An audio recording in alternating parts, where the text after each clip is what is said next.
Hi guys! Welcome back to my YouTube channels.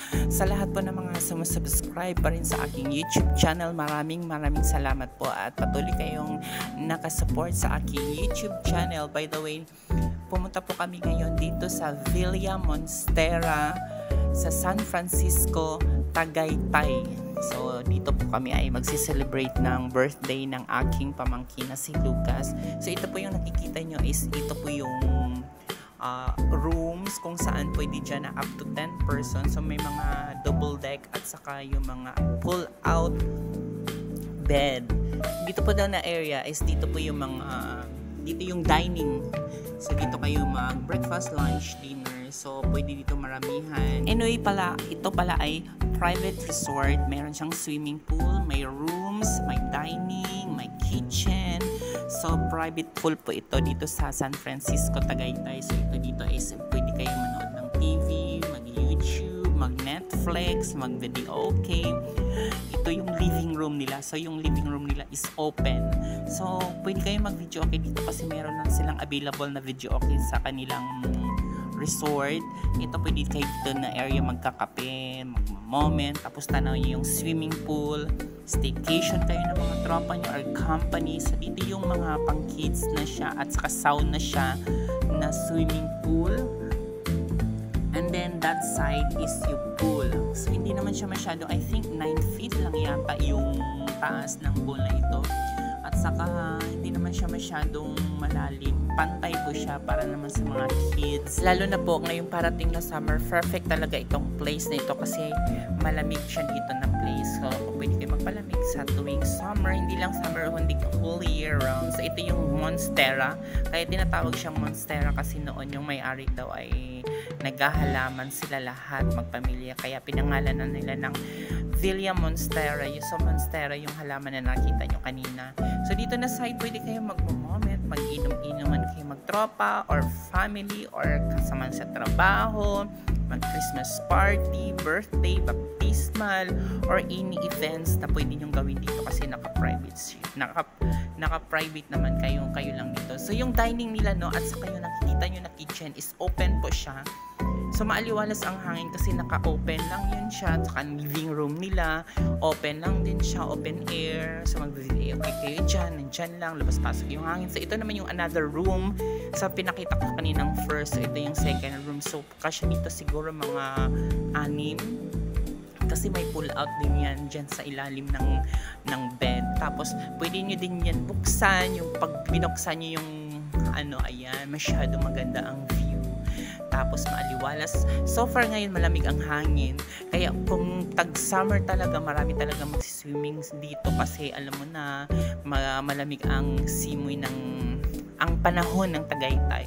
So dito yung dining. Pwede kayo magdala ng mga foods ninyo at magluto kayo dito ng sarili dahil meron naman silang may gasol na din sila ditong available. May mga place. Of course, magdadala na din kayo ng sarili nyong gamit. So ayan, yung mga kids nag-umpisa na po sila maniligo ng pool. Ganito gagana shower, kailangan mo open itong dito, hindi nga lang nakikita. Ito, tatry ko. Mabasa ka? Yan, ganyan yan. Maliliit na life ba? Dapat pabili pala ako dyan para may shower tayo sa bahay. Pwede ka na ganito.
So, during nighttime naman, ito yung view. So, maganda makapag-relax.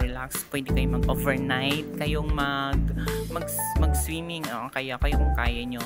But anyway, the videoke and sounds still 10 p.m. hanggang 10 p.m.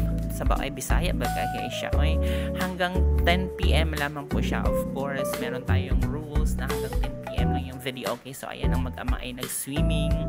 So, maganda siya makapag-relax man lang for the whole night. Of course, bayad nyo ang buong araw at buong gabi. Kaya, grab opportunity na sa place. Gawin nyo kung anong gusto nyo. Mag-enjoy kayo together with your family and friends. Ayan, may mga ilaw-ilaw siya dyan. Very relaxing. Enjoy!